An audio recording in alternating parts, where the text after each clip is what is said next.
Hola, I'm Teacher Nikki from teachernikki.com, and I'm a bilingual teacher. I teach Spanish and English as a second language. In this video, I want to talk to you about how I'm teaching my students right now on OutSchool how to learn Spanish subject pronouns. Subject pronouns are such a foundational piece to learning Spanish grammar, especially when you're using the more traditional approach of teaching and practicing with units like family vocabulary, house vocabulary, or teaching how to conjugate, those types of lessons. So stick around if you want to see how I am teaching Spanish subject pronouns. And if you're a student, this might be helpful to you as well. All right, let's get started. One of the websites that I have been using and my students absolutely love is Nearpod. By the way, I work right now with students ages 8 through 14. In the past, I've taught high school Spanish, so I adjust my lesson plans based on age groups. So I have a group for 8 to 10-year-olds and a group for middle school kids. That's primarily who I'm teaching at the moment. But these lessons actually came from my high school lesson plans, and I've adjusted them over the years, improved them over the years, and then, like I said, I adjust them for the different age groups. So for middle school, this lesson is for middle school students right now. Okay. So los pronombres, that means the pronouns, and gramática, and we're looking at it on Nearpod. So the first thing that I do is I show them what subject pronouns are in English. And when I say them, I'm talking about my students. And in Spanish, there's the informal you, which is tú, and then there's the formal you, that's what the F stands for here, you formal. And then there's also two ways to say y'all in Spanish. So I'm showing them all of this, and I'm specifically showing them in a chart because later on, when they learn to conjugate verbs, they're going to use this verb chart, which is the same order. These are where the pronouns have to go on that chart. Then I break it down. Now, when they're writing what each one means, I have them write it like this just so they have it a little bit more organized. There's not quite enough space if they were to write it in the chart. So in this case, I have them write it as a list and take notes like that. So after they take notes on these, we practice the pronunciation. So I'll just go through that in case some students are listening to this. So this is yo, tú, él, ella, usted,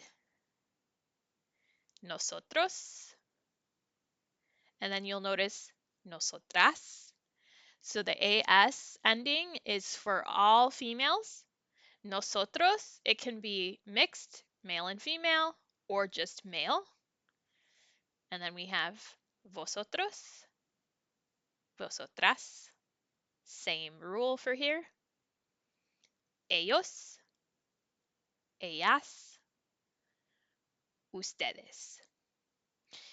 Then I share what's the difference between tú and usted. When do you use tú? When do you use usted? Tú, the informal, you're going to use with your friends, your peers, people the same age as you. Usted, you want to use for your elders, people that you want to show respect to, or someone you're meeting for the first time. Usted is not widely used in Spain. It's more widely used in Latin America. So, all of those Spanish speaking countries in the Americas is where you're going to hear usted for the most part. What about usted and ustedes? Are they related? So, ustedes means y'all, but this does not have to do with being formal. Ustedes is talking to a group of people. In English, in the US, we might say you guys. In the South, in the southern states, most people will say y'all. So when you're speaking directly to a group, you're going to say ustedes. Like, what are y'all doing tonight? ¿Qué hacen ustedes esta noche? Now, if you're in Spain, you're going to use vosotros. So it's these two, vosotros and ustedes, they mean the same thing. They both mean y'all. It's just a matter of where you live. So just like in the US, when you live in the north, you're probably going to say you guys. When you live in the south, you're going to say y'all.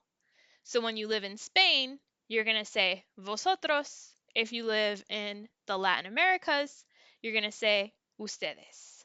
One of the Latin American countries, I should say. Okay, vámonos. Let's go. Here I highlight a couple things.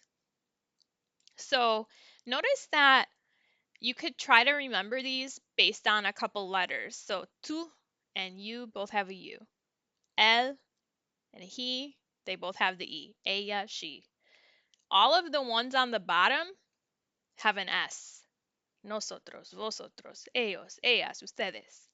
We associate words that end with an S as plural. Well, all of those pronouns are plural. We, they, y'all. It's multiple people in a group. Versus the ones above, yo, tú, él, ella, usted. These are all singular, just one person. There's no S on them. So that can help you a lot with remembering them too and where they go on the chart, on that verb chart. Remember that chart? This is where they're going to go. So instead of I, you would have yo. Instead of you would have tú. On the bottom, it would be él, ella, usted, and so on. So now we're going to do an activity. The activity is drag and drop. So you see your list of subject pronouns, and then you have to drag the answer like this.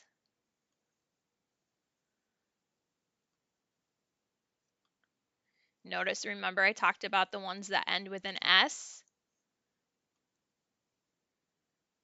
We can just put it there.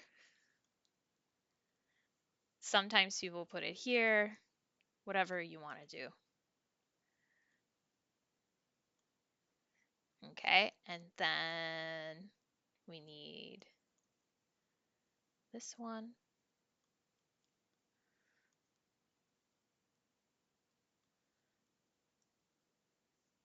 And this one. And there we have all of those. So we can practice saying these again. Repítanme. Yo, tú, él, ella, usted, nosotros, vosotros, ellos, ellas, ustedes.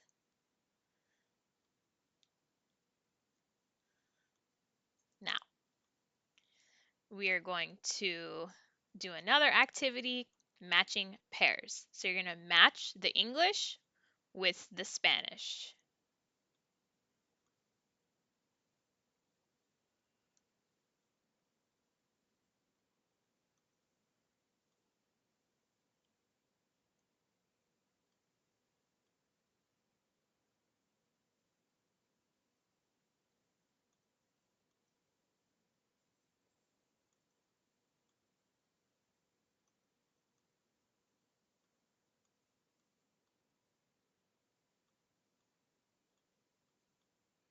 All right. If you're a teacher using Nearpod, you can see the person's attempts and you can also see when they finish. So 11 out of 11, there's 11 total. If they had 12, you know they missed one, or maybe they'll miss a few.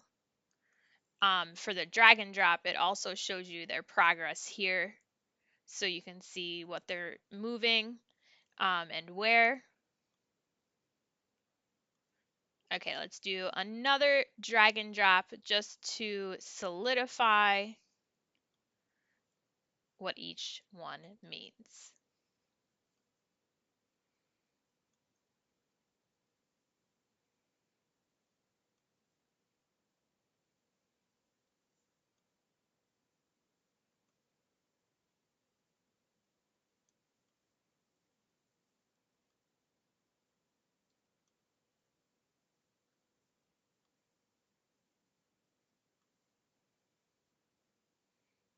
Okay, so all on the top, we have all the singular, on the bottom, all of the plural. Notice these two pictures are the same, vosotros and ustedes, because they mean the same thing. They both mean y'all. One is Spain, vosotros. The other is Latin America, ustedes, typically. Some people say they use ustedes in Spain in certain regions. I have never heard ustedes in Spain. I lived in Spain, but only for 3 months, and I only heard vosotros. And they don't use usted in Spain for the most part either. When I used it there, because I typically had traveled to Mexico in the past, and that's usted is widely used in Mexico. And when I used it in Spain with like a professor, he kind of looked at me like, no, no, no, you don't have to do that. We don't use that here. And then he's like, just do. It's fine. So just keep that in mind. There are cultural differences depending on what country and even what region you're in. All right, we're going to submit. And let's see what's next. That's the answers, so we can review these, practice saying them again. That repetition really helps with remembering what each one means. Now we're going to learn it in context of a verb, the verb ser. So we want to see these subject pronouns and start to learn how to speak. So when we learn a verb, the verb will help us start to speak. So this verb is ser, which is to be. And you can see how to say now, I am, you are, he is, she is, you formal are, we are, y'all are, they are, y'all are. These lines somehow got messed up on Nearpod because they're not like that on Google Slides. If you don't know, you can put Google Slides and connect it to Nearpod. That's how I got this in here. So I don't know why it did that. Somehow it moved, but it doesn't look like that on my end, on my Google Slides. So anyway, I would give my students time to copy this. Again, in this case, I'm writing it as a line instead of in the verb chart, just so they can see what each word means, what each part of the verb means very clearly. And it's not like they're trying to, scrunch it into a little chart. Okay, so let's practice saying this, assuming they're done writing. Yo soy, tú eres, él, ella, es, usted es, nosotros somos, vosotros sois, ellos, ellas son, ustedes son. I'm probably going a little bit faster because there's no one repeating it after me. So in that case, you can pause the video if it was a little fast.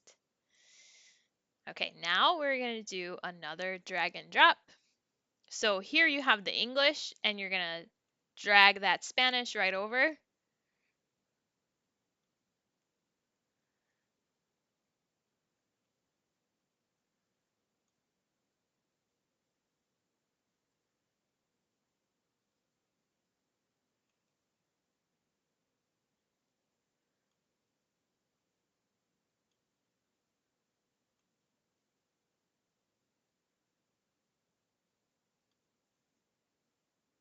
Wait, there's no usted.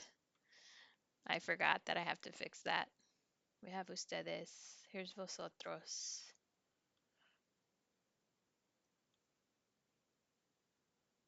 Ellas. Okay, and then we could practice saying each of these again. Yo soy. Tú eres. Él es. Ella es. Nosotros somos. Vosotros sois. Ellos son. Ellas son. Ustedes son. So we'll submit that. And then the next activity is another matching pairs. So we're going to match the Spanish to the English.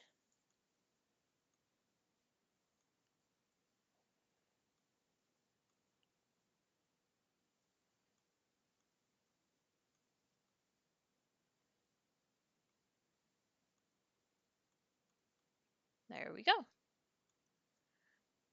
Sometimes for the teacher, it's a little delayed when this person is finished. I don't know why. It takes like a few extra seconds sometimes. There you go. So you can see it changed.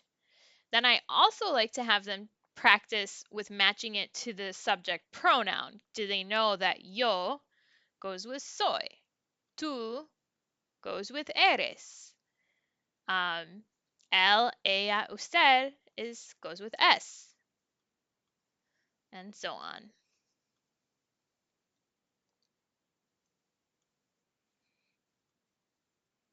All right, and then I like to have students practice speaking and putting this into context with a sentence. So we practice with various subject pronouns and where people might be from. So they are from Argentina. It's two girls.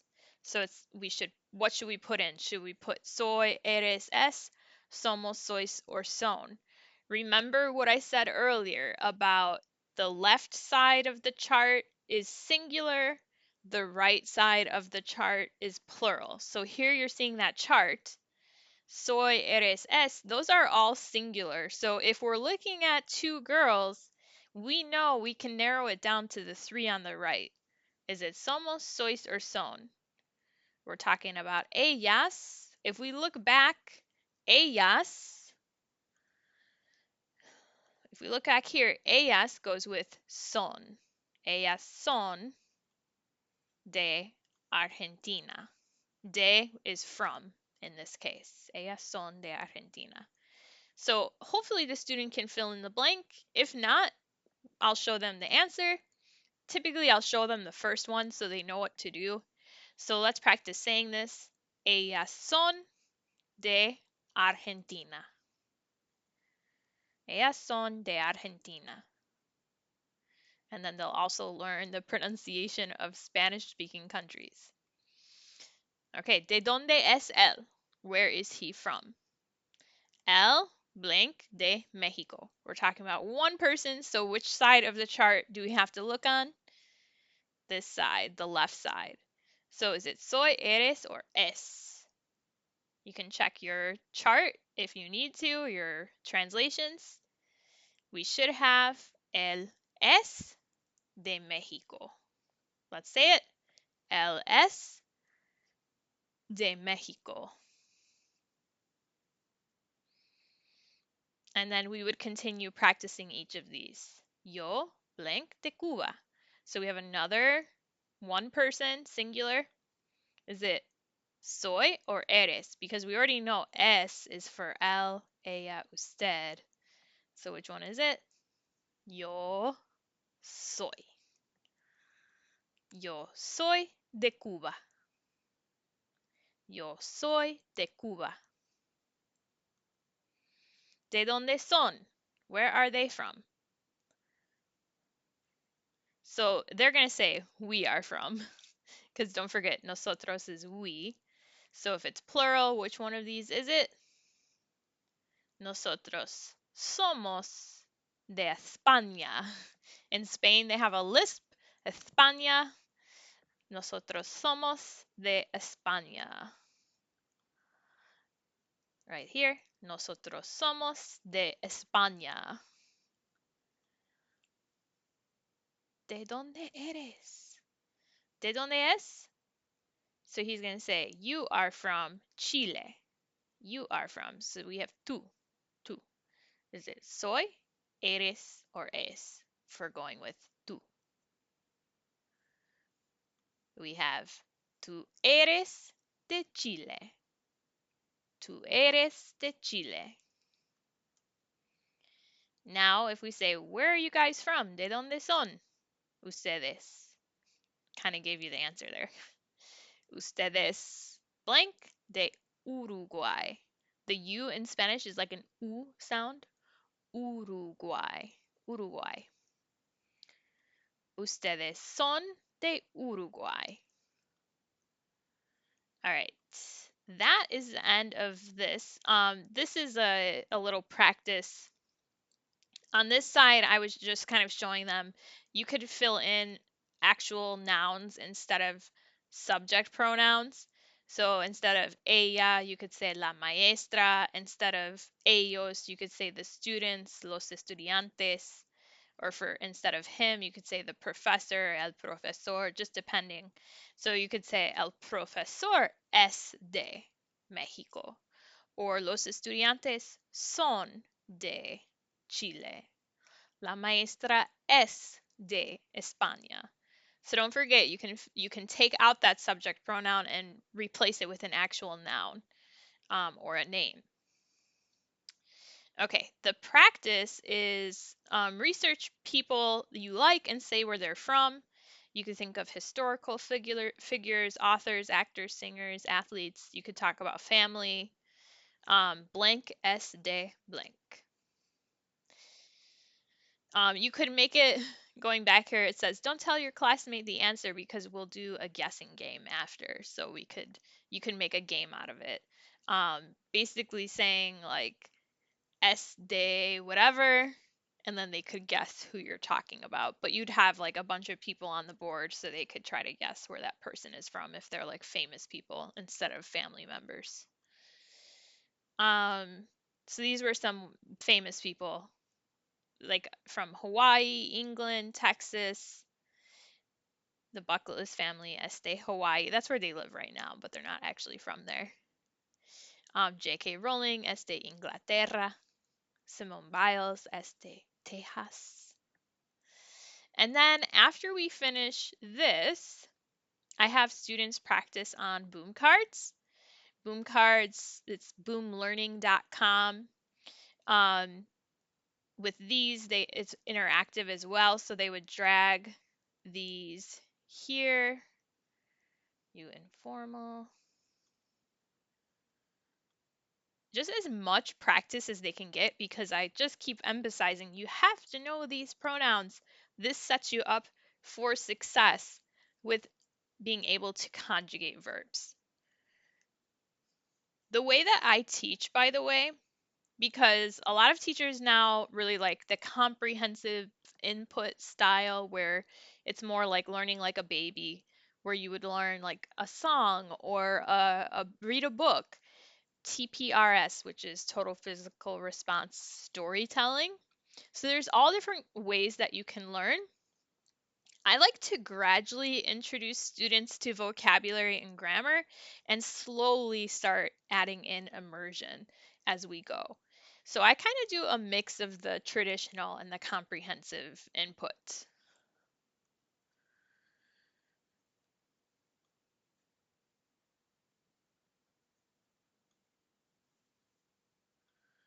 Got to get it directly on there or it will come off. And then you click submit. And then now I have them write so the English is up here. It says como se dice we, and then the male form en español. So there's a word bank here, and then they're just going to type nosotros, and then they can click enter, and then it goes to the next one. Como se dice I? So they would just keep practicing. Let me see what else I have on here besides fill in the blank. I'll put some links to these too if you guys want the boom cards or the lesson that I have on Google Slides. I don't have the Nearpod available because Nearpod you cannot copy a lesson. For right now, I don't think you can do Nearpod for resale. So unfortunately, you'd have to make your own slides. But honestly, it would take me like 15 minutes to make my slides, maybe half an hour, just depends. So here we would drag and drop like this. And then let's see what else we have. There's another, oh, and then there's more practice with the verb ser. So it's mirroring the practice we did in the lesson. So they get multiple times, um, they get exposed to the same structure multiple times, is what I'm trying to say. Thank you so much for staying until the end of how I teach Spanish subject pronouns. Gracias. I'm so glad that you stuck around till the end. Make sure you subscribe, like, and comment because that really helps this video get exposed to other people looking for the same topic. And I want to help as many people learn languages as possible. All right, I hope to see you in the next video. Gracias. Adios. See you later.